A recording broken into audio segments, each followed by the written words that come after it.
Have you ever used a water filter? Many of them have a special ingredient inside activated carbon. It's a super-powered version of charcoal that's amazing at trapping unwanted stuff.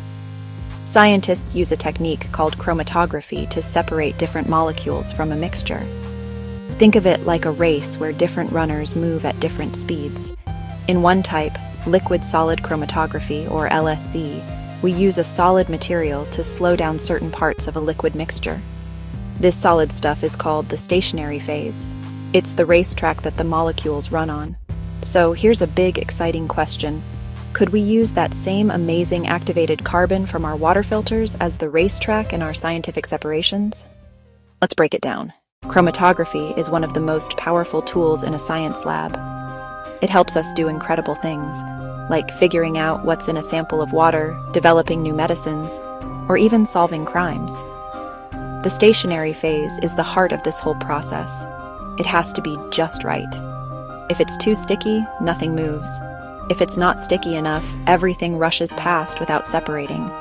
Imagine you're trying to hang up 1,000 wet towels to dry. You wouldn't just pile them in a corner, right? You'd spread them out on a long clothesline. A stationary phase with a large surface area is like having miles and miles of clothesline packed into a tiny space.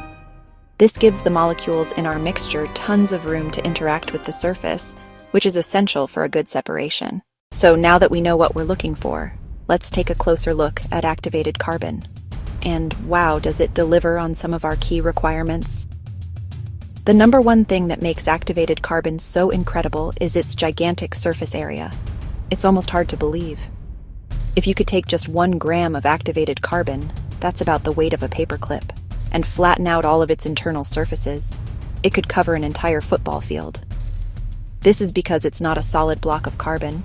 It's more like a carbon sponge, riddled with an unbelievable network of microscopic pores and tunnels. How does it get this way? Activated carbon is made by taking a carbon-rich material, like wood or coconut shells, and heating it to very high temperatures without any oxygen. This process is followed by a special activation step, which uses steam or chemicals to etch away parts of the carbon structure. While activated carbon's massive surface area is a huge plus, it also comes with some challenges. One of the biggest issues is that the surface isn't perfectly uniform.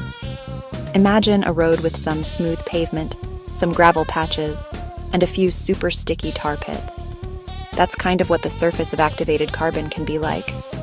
Some spots might bind molecules way too strongly, like those tar pits. This super strong binding can be a real headache. In chromatography, we don't just want to trap molecules, we want to release them later in a controlled way. This process of washing them off the stationary phase is called elution. If a molecule is stuck too tightly to one of those super active sites on the carbon, it might be almost impossible to wash it off. Let's compare it to the materials scientists usually use, like silica or alumina. These are often considered the gold standard. Why? Because chemists have spent decades perfecting them. They can make silica with very specific pore sizes and a very uniform, predictable surface. This makes separations highly reproducible. Let's find out together. So, we've seen the amazing potential and the tricky challenges of using activated carbon in chromatography. It's like a superhero with incredible powers, but also a few weaknesses we need to manage. It has a surface area that's off the charts and a special talent for grabbing certain types of molecules. But its unpredictable surface and super sticky nature can make it difficult to work with. This brings us to the most important question of all. Where do we go from here?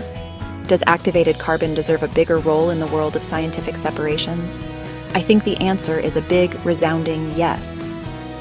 But it requires more research. Think about separating complex mixtures of pollutants from water samples, where carbon's natural ability to bind organic molecules could be a massive advantage. Or perhaps in purifying certain plant-based medicines that have those flat, ring-like structures that stack so well on its surface. These are the areas where it could truly shine. Scientists are already working on this. They are developing ways to make activated carbon better. Some are trying to tame its surface, making it more uniform and predictable by blocking those super sticky sites. Others are creating new forms of carbon materials, like graphitized carbon, which has a more ordered structure that provides cleaner, more efficient separations. And now, I want to turn the question over to you. What do you think? Can you imagine other problems where a cheap, super adsorbent material like activated carbon could be the perfect solution? Maybe in food science to analyze flavors or in environmental monitoring? The world of science is all about asking new questions and exploring new possibilities. Activated carbon presents us with a fantastic opportunity to do just that. Let's keep the conversation going and see if together we can unlock the full potential of this amazing material.